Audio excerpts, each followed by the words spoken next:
Welcome to Creating Connection with me, your host, Dr. T, where we will navigate being human together.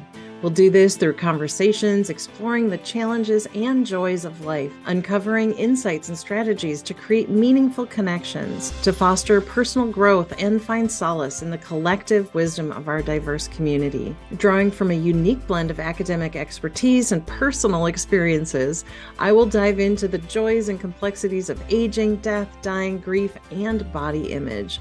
With a blend of humor and compassion and understanding, we will forge connections that transcend geographical boundaries and unite us in our shared humanity. When we come together, the possibilities are endless. Creating Connection with me, Dr. T, starts now. Hi, everyone. I'm your host, Dr. T, and you are listening to Creating Connection on Transformation Talk Radio. Stay with me for the next hour as I discuss bringing mindfulness to the holidays, specifically mindfulness to eating around the holidays.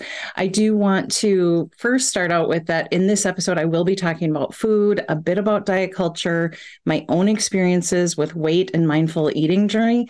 So if any of these topics aren't helpful or are harmful for you in any way, please don't listen. Take good care of you and then join me back next month. I just want to make sure that you're taking care of yourself because some of these topics can be kind of charged. All right. So for those of you sticking with me, thank you so much for being here.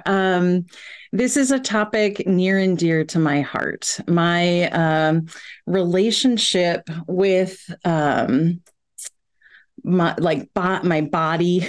Well, my body started 53 years ago when I was born, but the awareness of like diet culture or grappling with diet, body image, disordered eating really started about 37 years ago when I was around 16, 17 years old. It was kind of always around my house. My mom would talk about being on diets, and I know she was trying, I don't know, she would take things to like reduce her appetite, and she was on Weight Watchers for years. And it was, that's when I started noticing that, the talk at the time was like, don't eat butter, eat margarine. And now it's like, oh, eat healthy fats. And so, these things change as we go over the years. So the important thing is to just start paying attention. So this started about 37 years ago where I started really grappling with it, right?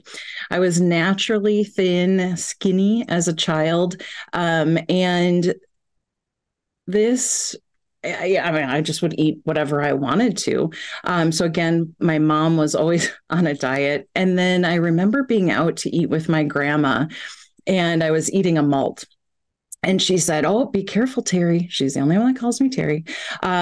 She said, be careful, Terry. Those calories will catch up with you and I'll make you fat.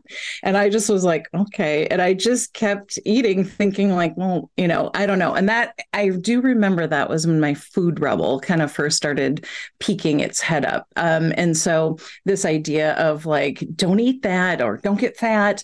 And I had a friend in high school, her mom would talk about how we should keep our figure the way it was because it's never easy to lose weight. So, and you might even think about in your own life, like what are the messages that you've taken in or that you have started or just ingested, pun intended, over the years about food and diet. Nothing can bring that more to the forefront than the holidays, right? So often during the holidays, we might be going back to a home or family environment where some of these habits started being ingrained.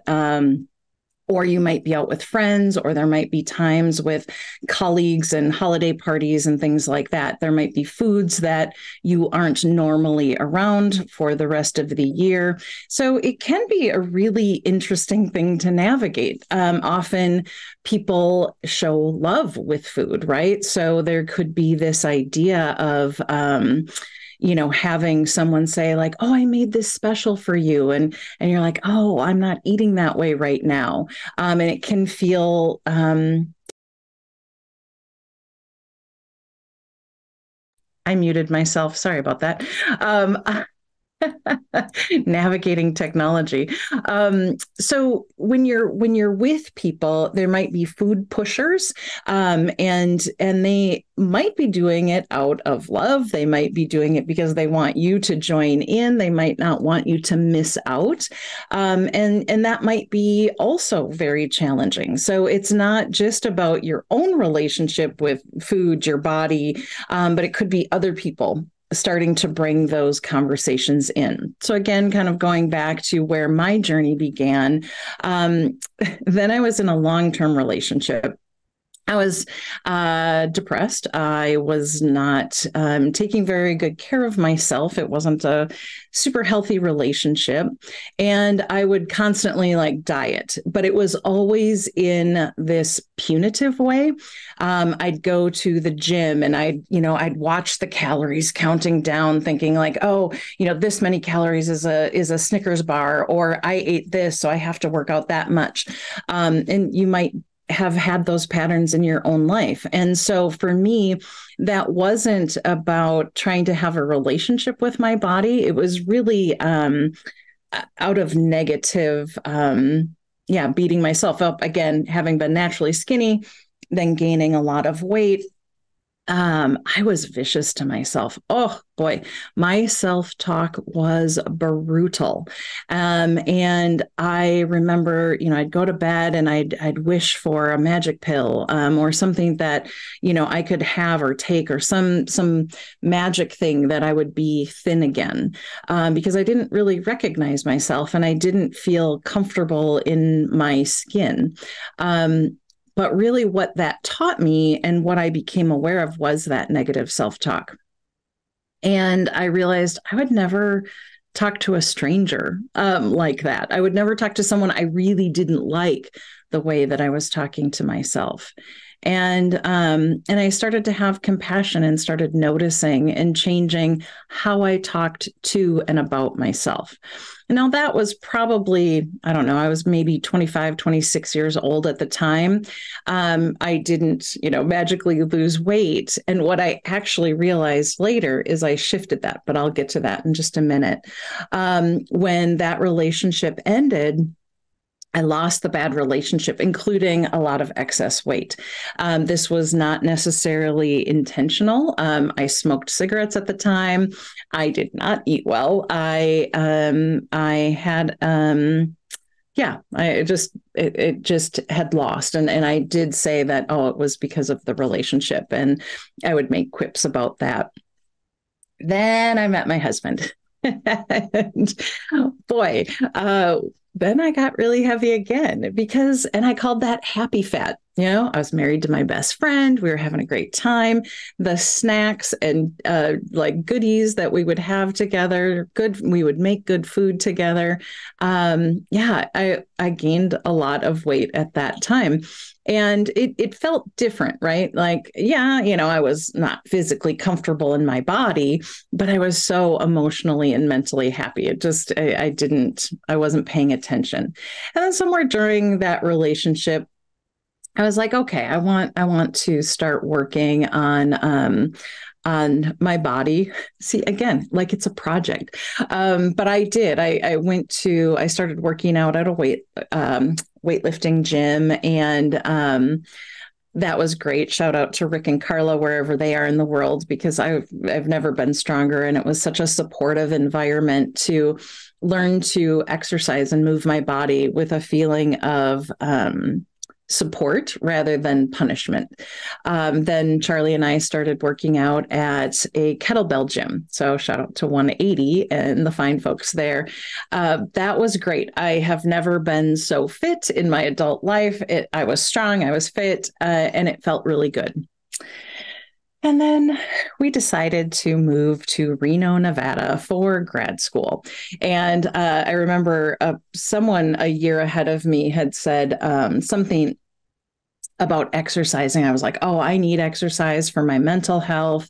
And they said, oh, well, good luck. The most exercise you'll probably get is walking up the hill to get your car.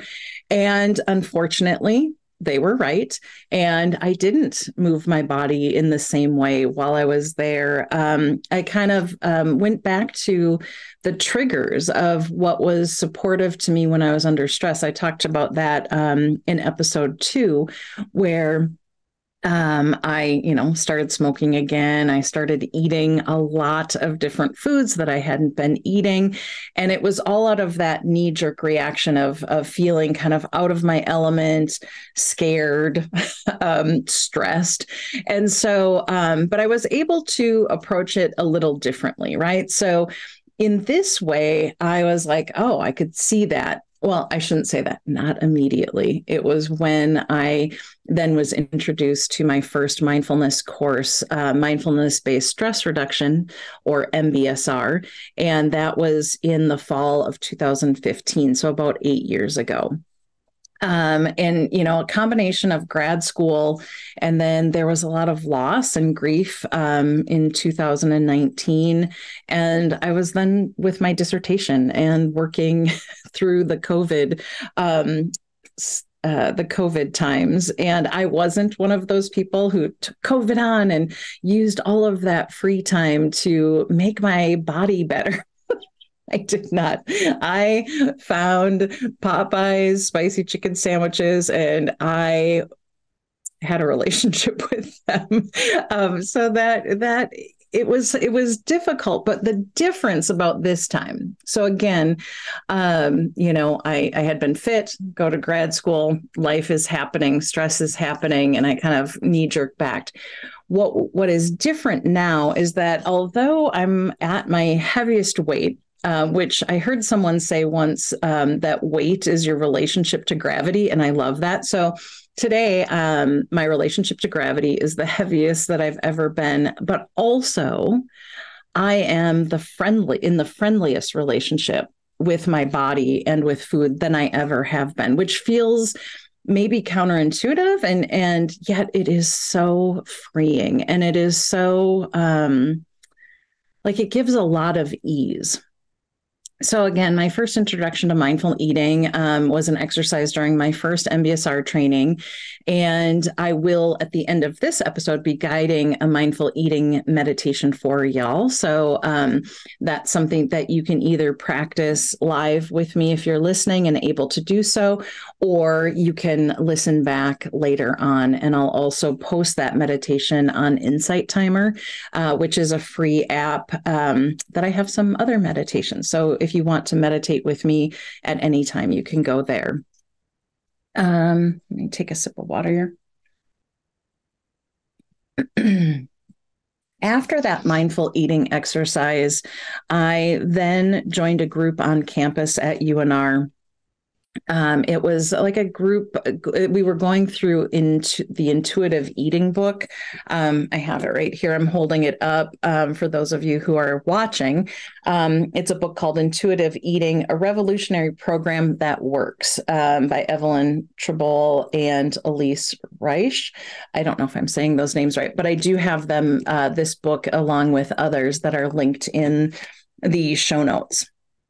So I went through that book, and in that concept is that no food is bad and no food is evil or inherently wrong, and that you should eat whatever you want, which, okay, hold the phone. Like, that was terrifying, and it is terrifying for many people.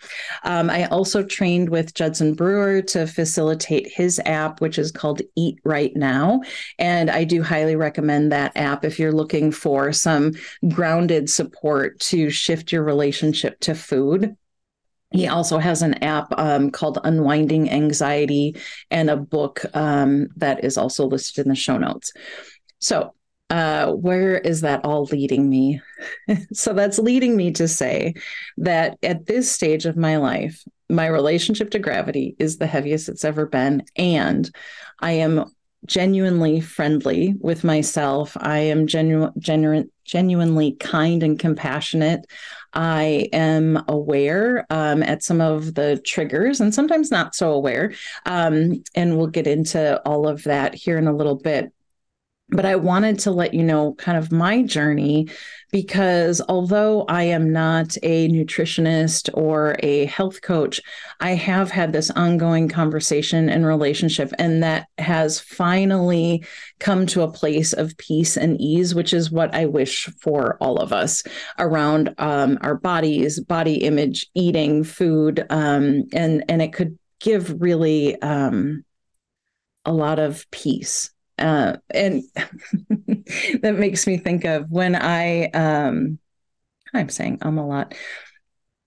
As a smoker, I didn't realize how much brain space smoking was taking up in my mind, right? So I didn't realize till I quit smoking. And I was like, oh my gosh, I thought about smoking all the time. When should I smoke? How should I smoke?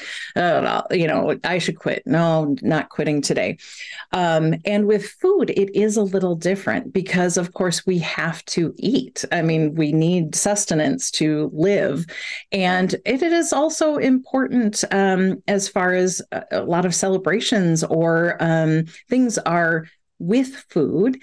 And we have all of these ideas about what food can and cannot be. Including a very pervasive diet culture and what size, our physical structure should be.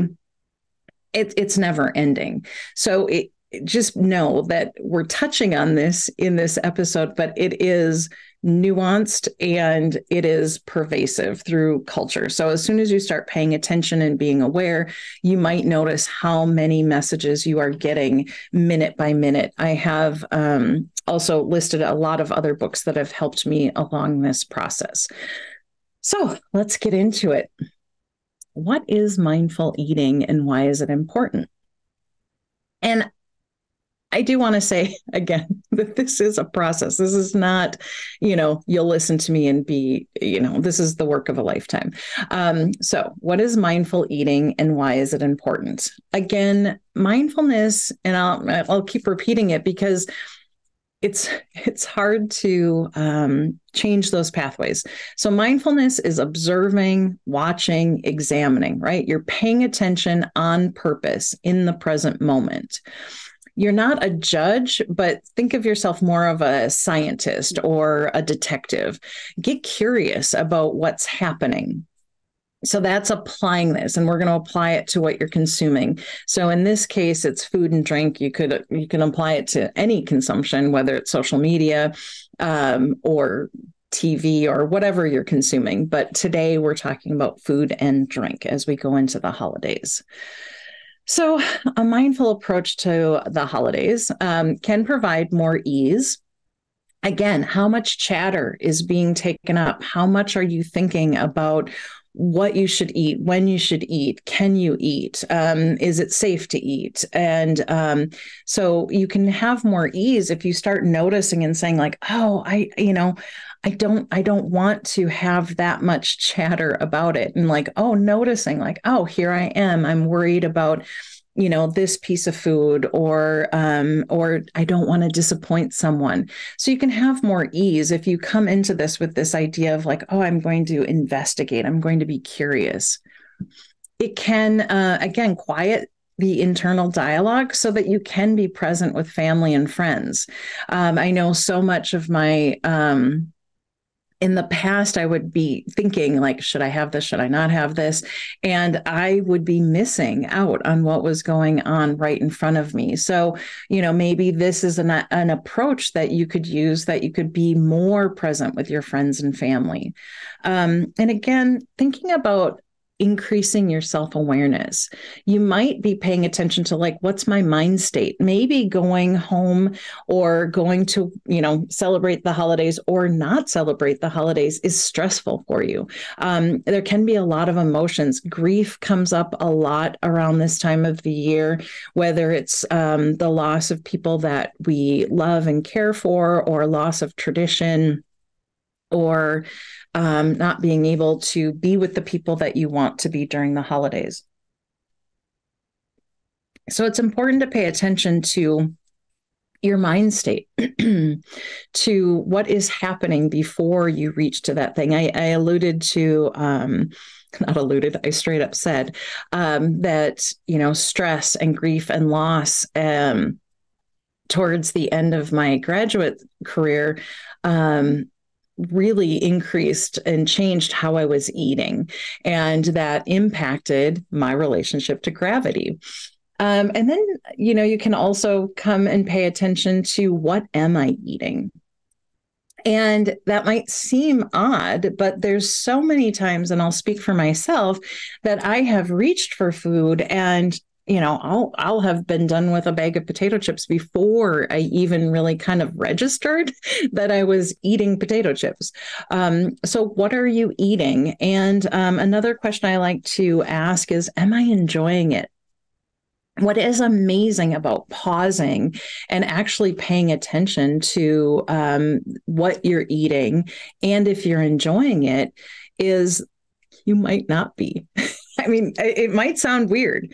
I know I mentioned this, I think on, maybe it was episode 2, but one of my students, when I led a mindful eating exercise, actually was astonished that the snack that they chose to eat for the exercise was something that they ate almost every day and had been for years as a snack.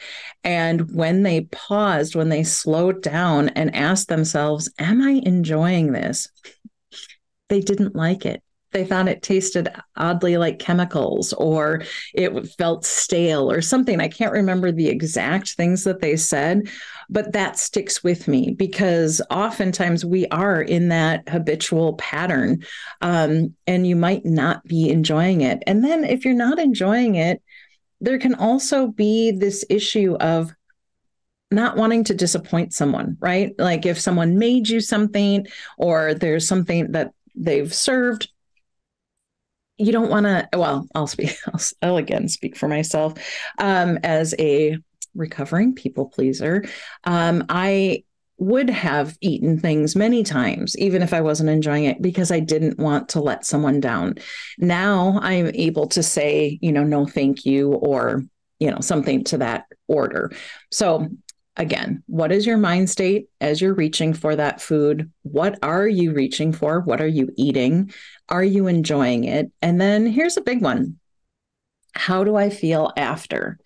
And this isn't a beat yourself up, right? So there have been many, many, many, many, many times in my life that I have eaten and I feel like absolute crap after.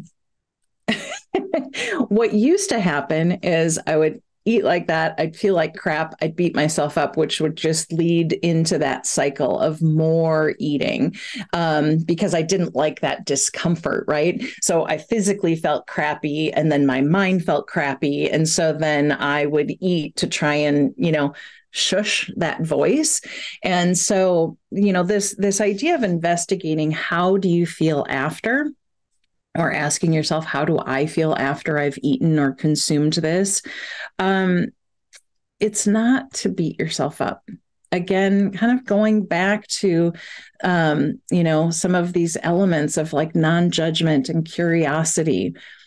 There is a story or parable in the Buddhist traditions that talks about the first and second arrow. And so what happens is if you eat something and you feel crappy, and then you're like, how do I feel? I feel crappy. Okay, that's the first arrow, right? You feel crappy. That's it. The second arrow would be beating yourself up. And the third and the fourth arrow of like, why did I do that? I said I wasn't going to do that. I have no willpower, blah, blah, blah. Whatever that dialogue is, inviting yourself to be aware of that dialogue and then just come back to the present moment. And maybe, and this could be next level, maybe offering yourself compassion, compassion for, whatever your choices are, because that cycle can be interrupted, right? So, and taking it in as data, as information, again, as if you're a detective or a scientist, not as if you are bad and wrong. And there's so much language around, judgment and failure when people do have that, experience. You might hear people say, listen to your body. This is actually can be like wildly unhelpful, especially if you haven't been paying attention or used to tuning into the cues. And so again, it might, be one of those simple, not easy. We have these containers. And again, you've been in it for however many years you've been in your own container, but you might not have been paying attention, right? So often that we're focusing on our cognitive and we're not really checking in. Again, what am I eating? Am I enjoying it? How do I feel after? So where to start would be observing, allowing yourself to become aware without judgment, just noticing what's happening. Really, truly, like it's as simple and as not easy as that. But if this can help in any way, I really hope that it does. So again, we might have these things, listen to your body, or, a lot of the books are talking about, trusting your body. You might see that. I'd like you to back up a few steps and think of it as building a relationship with your body, which might even seem like a stretch. It's your body. Of course, you know it. But how many of your habits are really just habitual actions, or knee-jerk reactions versus like a choice or kind of an honoring? There might be things like, when I'm in this place or with these people, I eat these things. Or you might have said, oh, I'm on vacation, calories don't count. Or it might be something like, this food only goes with XYZ. And for an example, for me, ribs go with baked potatoes, not mashed potatoes. What are these rules that get made up in the mind around food? It's potatoes. I mean, they're good, right? And then you might have even experienced this idea of danger foods, right? Maybe you have said things like, I can't have this in the house, or I can't be trusted around this or that food. Or if I let myself start, I won't stop. For me, that was potato chips. I used to, if potato chips were in the house, oh my gosh, they called to me. They had a voice. They were like, oh, there's potato chips. There's potato chips. Blah, blah, blah. I would be so aware of the potato chips in my house and really, couldn't trust myself around them. Once I started this practice of mindful eating and intuitive eating, the first time potato chips went stale in my house, minor miracle. Seriously. Minor miracle, because it lost that grasp of my awareness and my attention, because I wasn't denying. I wasn't saying like, this is bad, or I can't trust myself. I actually, allowed myself to have potato chips in the house. And now I don't have that pull, which goes back to what I was saying about, maybe shifting your relationship to food or bringing this mindful awareness to what you consume can actually provide more ease, right? Less chatter, less like, hooked into a craving or something like that. So that is an idea to, as you start building that relationship and kind of bringing that trust back to your body. In intuitive eating, they talk about how all of us were born intuitive eaters. And there's something that they talk about with toddlers, that if they're at a table and there's like cookies and vegetables and chicken, that a toddler at various days will reach for different things. Sometimes they'll start with the cookie, sometimes they'll start with the veggie. This seems wild to me. And yet, if maybe you have small children in your life, and you might see that they maybe have kind of more of an intuitive relationship to food. A lot of what happens is society, like what we should look like, how we should appear, incomes, diet culture, all of that. You might not even trust yourself around food or trust your own body signals. And remembering it is a practice, right? So it is not a perfect. It is a practice of, bringing this awareness, compassion, curiosity to your own experiences around food.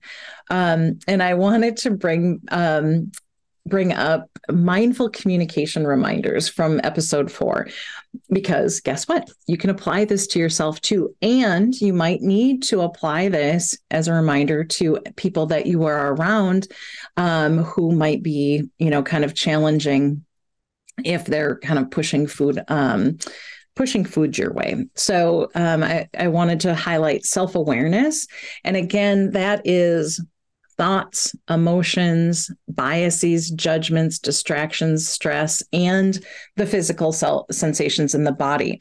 So starting to pay attention. And this might not be possible throughout everything that you're doing this holiday season. Again, maybe pick one mindful bite, one mindful meal, or, do a couple of the mindful meditation practices just to start that. So again, I don't want you to feel like you need to be a pro at this. And again, I've been working on this for a number of years, and I'm still working on it.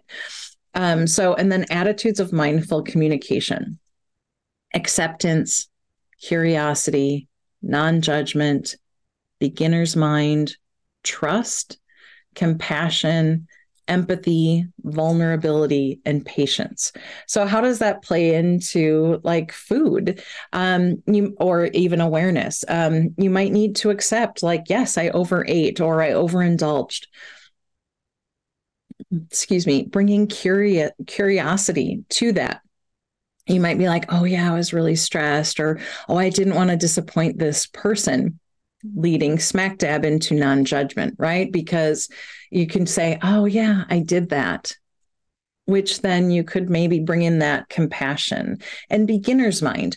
I remember Carla and Rick would say, the body advocates for itself. And I love that term, right? The body advocates for itself. So when the body is advocating for itself, can you trust that, and kind of get yourself out of the habituated patterns in order to honor like what the body is actually asking for, because it's sometimes not fun. I love popcorn and M&Ms at the movies. Love it, love it, love it. Well, since I had my gallbladder surgery, it doesn't love me back in the same way. And maybe it never did. But there's a lot of discomfort. And so it doesn't feel as fun to me, because I have that association of like, there's certain foods that are fun, or there's certain foods that go with certain activities. And so how can you bring that beginner's mind, or even trust, like, okay, my body doesn't like this, and how can I then take care of my body with an air of friendliness, right? Because again, it's not about, having it be a project. It's not about having it be something that you're fixing, but more of like, how can I be in relationship with this container that I'm in so that I feel optimal, that I feel at ease, that I feel peaceful. And that might feel like a wild stretch. Like, as I'm saying that, I'm like, there are days that is a wild stretch for myself. So I'm not asking you to do anything that I'm saying, oh, I'm perfect at this, because I am most definitely not. What I am is a fellow a fellow traveler. That's better. A fellow traveler on this journey with y'all. So it is not about being perfect. It's about practicing and giving, patience, and maybe even being vulnerable. You might want to be vulnerable with the people in your life and say, hey, I'm choosing not to have this right now. It doesn't make my body happy. One of my friends, Kirsten, says, she talks about happy body food. And so what are the foods that make your body feel happy? What are the foods that make you feel energized? What are the habits that make you feel, alive and engaged versus like kind of dulled? So just these are things to think about. And as promised, so we are going to go on a short break. So you're listening to Creative Connection with me, your host, Dr. T. We'll take a quick break. And when we come back, I'm going to guide you through a mindful eating exercise. So during the break, see if you can find a bit of food to practice with. I like practicing with chocolate. And this exercise is often done with 1 or 2 raisins. So you can really pick anything. So, find just a bite of food. Like, we're not talking handfuls, just 1 bite, which can be interesting to practice with. So we'll see you when we come back from break. Thanks so much.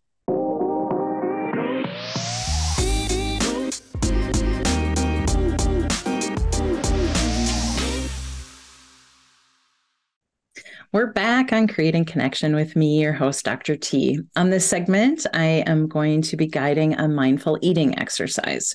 So what I would like you to do, if you're not driving, is, you can kind of follow along, but it might be a little challenging and you might want to just come back to this. But let's arrive and settle. So finding a position that feels supportive, where you can be at ease yet alert, and lowering the gaze or closing the eyes, whatever feels comfortable to you. The important thing here is to just allow yourself to be in this moment. Taking a few mindful breaths, breathing in through the nose and out through the mouth. Softening the belly, breathe in through the nose and out through the mouth. Let's do one more time. Deep breath in through the nose and out through the mouth. Letting your breath return to its natural rhythm. You might notice the activity of the mind. Maybe it's really busy, like, what is this thing? What are we doing? Or I have this or that to do next. The invitation is to bring the mind back to the present moment by focusing on the breath. Nowhere to go, nothing else to do for just this moment.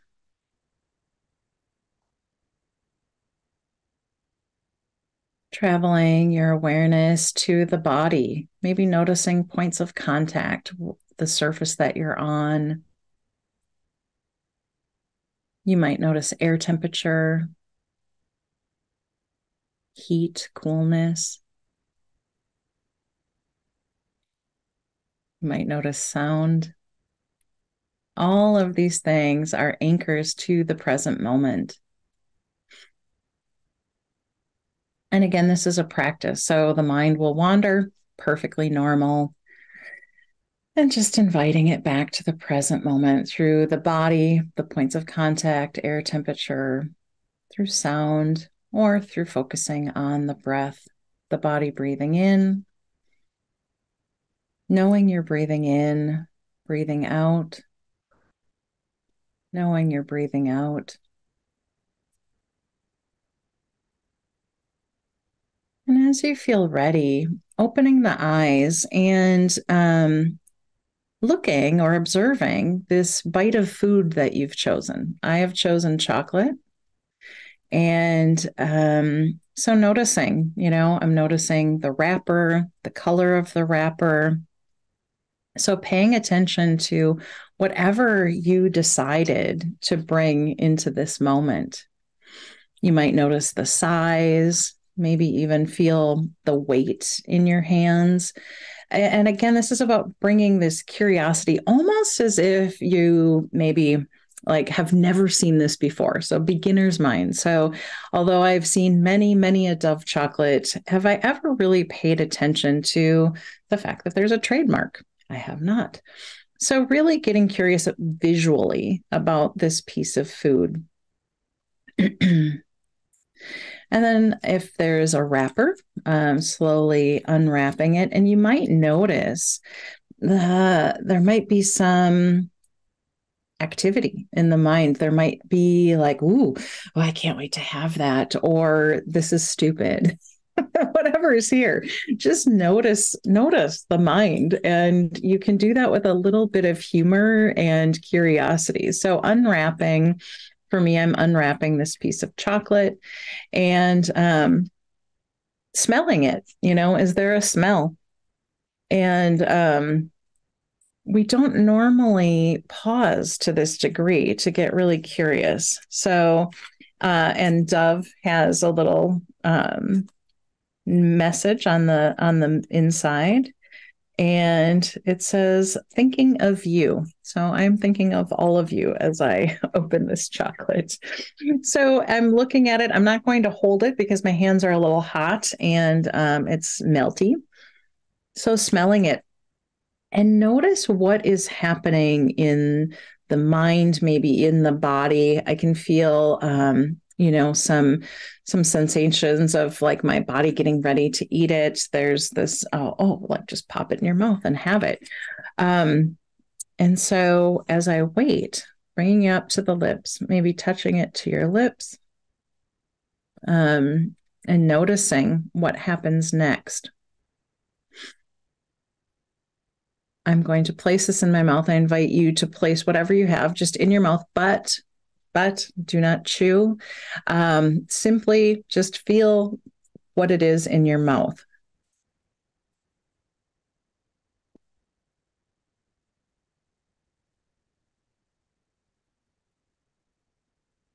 You might notice this desire to bite down or to consume it. So just pausing and actually paying attention to the flavor,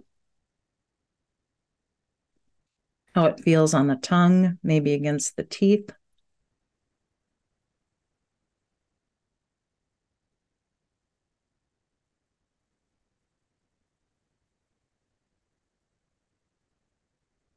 And then slowly biting in.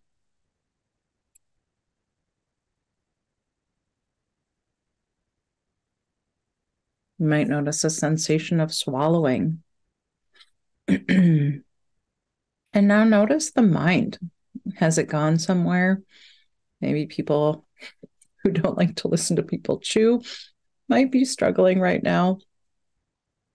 But just paying attention to whatever's happening and then coming back to the actual physical sensations, the taste, the mouth feel, the act of swallowing. You might even notice like how it was that your hand knew to come to your mouth to put the food in your mouth.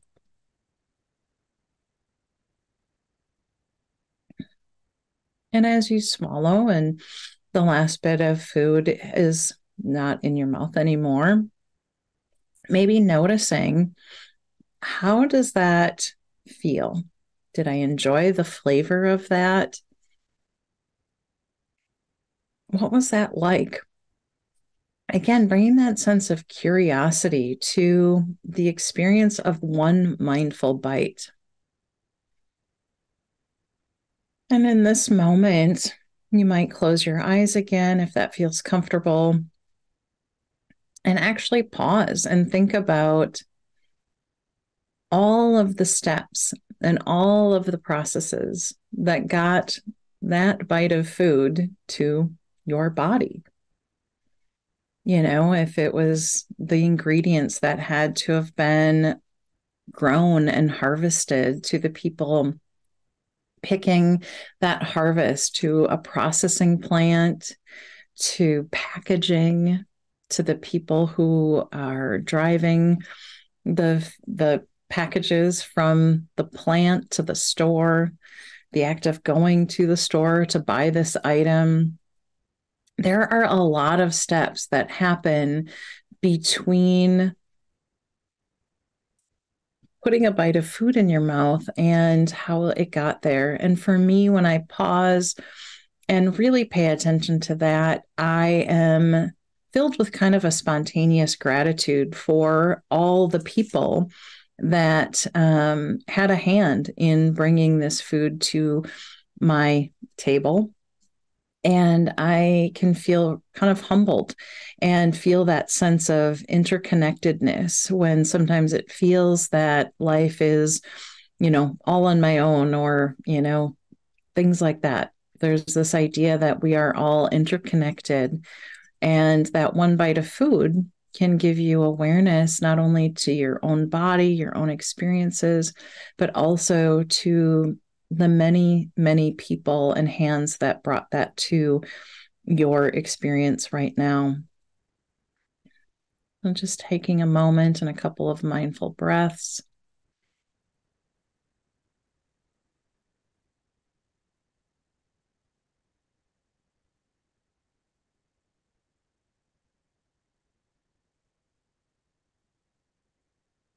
And as you feel ready, opening the eyes if they were closed.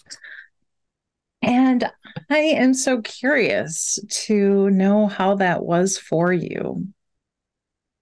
For me, full disclosure, I I found this in a jacket pocket. So it was not awesomely fresh. I did not enjoy it the way I normally do. And that's information, right? So it's information. Don't take candy from a jacket pocket. Who knows how old it was? But also it could be this idea of something that might have tasted really fresh or wonderful. And it's not about, again, changing that or judging myself for eating old candy. It is about, creating that connection with yourself, your body, your reaction, and the food or things that you're bringing into the body. So again, it is not about perfection at all. And so as we move forward into this conversation, as we actually are wrapping up the hour, I just want to invite you to, as an action item, as I've promised, I like to have something that you can take immediate action. Simply start paying attention to what you're eating and when. Bring curiosity and non-judgment to the party. You're not here to make sweeping changes. Just begin noticing. So this is just about simple investigation. Simple, not easy. You might ask yourself again, what is my mind state as I'm reaching for this piece of food? What am I reaching for / eating / drinking? Am I enjoying it? And how do I feel after? Mindful eating for me, again, began 8 years ago at that first MBSR moment. And I have come back to it again and again and invited it into my life when I was on my first retreat. So on silent retreats, you are doing nothing but mindfully doing everything because it's silent and you don't have technology and you don't have distractions. And so I remember being in the dining hall the first time and, eating something. And I thought, I don't like this. And then I was aware of that people pleasing, right? And I thought, well, I can't waste food, and all the chatter, can't waste food, should clean your plate. I don't want to offend anyone. And I thought, well, right now my practice is taking care of me and I don't like this. So I'm going to go get food that I enjoyed more. And that was actually a struggle, but it pointed to what was already the messaging that I held in my body and in my mind around food.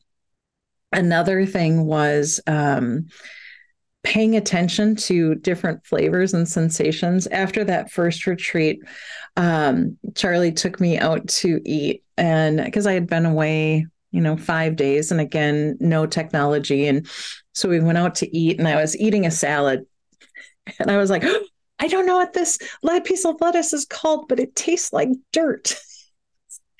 He said I was like a child or a toddler because I was so immersed in this idea of just paying attention to what I was eating.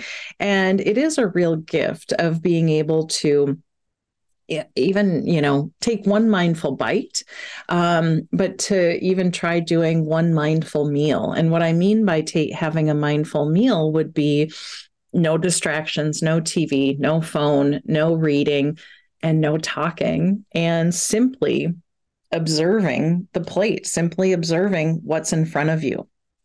And, you might not be able to do that at the holidays, right? So if you were to say, I'm going to eat this, this meal mindfully and none of y'all talk to me, that might be counterintuitive to that connecting with the people that you are with. But you can, even when you are with people, pause, look at the plate, notice colors, notice aromas, notice if there's something like, oh, I want to eat this first, or paying attention to any shoulds or have tos. There might be things in your mind of like, oh, I shouldn't eat this, or this is bad, or I'm being naughty, eating this, that, or the other. And so just, again, noticing. So noticing what's on your plate, noticing colors, noticing sensations, noticing feelings. And then take maybe one mindful bite, paying attention again, bringing it slowly to the mouth, noticing textures, noticing what the body's doing. And again, one of my favorite practices is to think about all of the hands and the people that brought that food to my table, because we're not doing it alone. No matter what you're having, there were other people. Well, I shouldn't say that. Well, you're not doing it alone.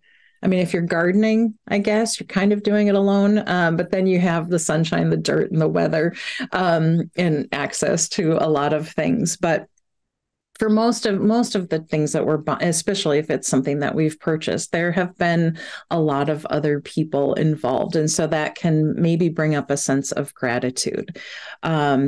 And speaking of gratitude, I'm grateful for you all for choosing to be here with me today. And I want to remind you that each week I lead a free live guided meditation on Zoom. It's on Mondays, 1 p.m. Eastern, 12 p.m. Central, 10 a.m. Pacific.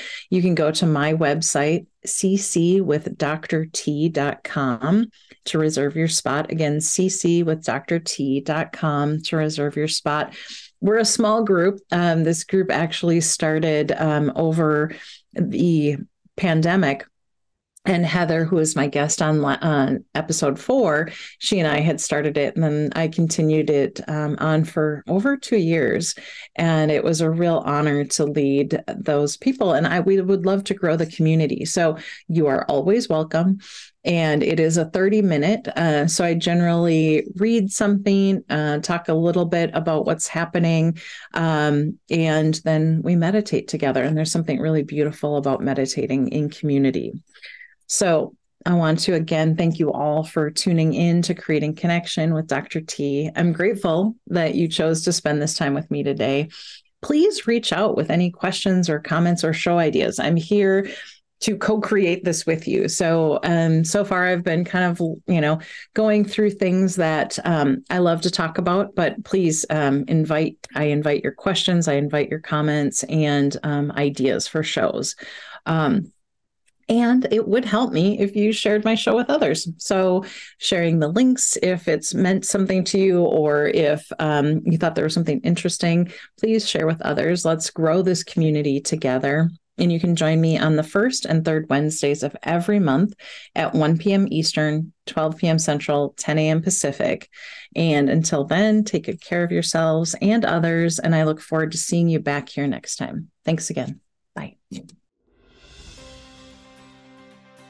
Thank you for listening to Creating Connection with me, Dr. T. You can join me by tuning in on the first and third Wednesdays every month at 10 a.m. Pacific on transformationtalkradio.com, where we will navigate being human together.